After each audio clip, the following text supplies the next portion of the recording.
The United States Postal Service this morning said it will resume accepting mail from China and Hong Kong hours after suspending service and is working with Customs and Border Protection on the new China tariffs.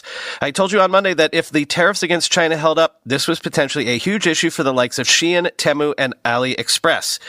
Well, the USPS HAD halted all inbound parcels from China and Hong Kong after President Trump ended the de minimis exemption I told you about, sending the e-commerce industry into chaos. Here's why that was potentially a big deal.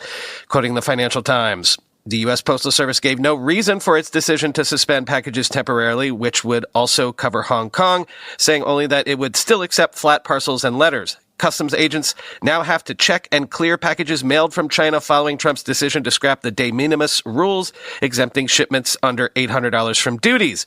The changes will drive up sharply the cost of the 4 million parcels a day arriving in the U.S. under the de minimis exemption, about 30% of which come from Chinese e-commerce groups Temu and Shein.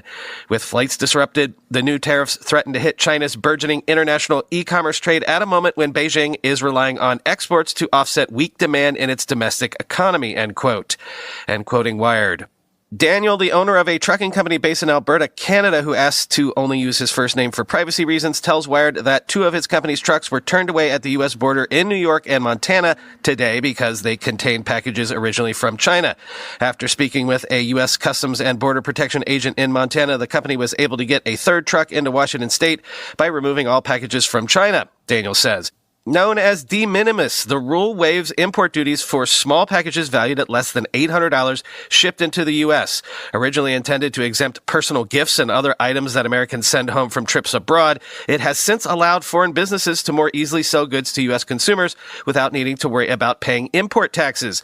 The number of de minimis packages has soared in recent years as the e-commerce market has become more global, making it difficult, if not impossible, for Customs and Border Protection to keep track of all the parcels flowing into the U.S., end quote.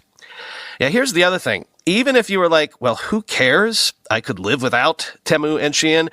Except there are ripple effects. Temu spent $3 billion marketing last year. Shein ran 80,000 ads across Google's platforms last year. These are huge players in the online advertising market. So if they stop spending because they can't sell, that could have an impact on the bottom line at places like Meta and Alphabet.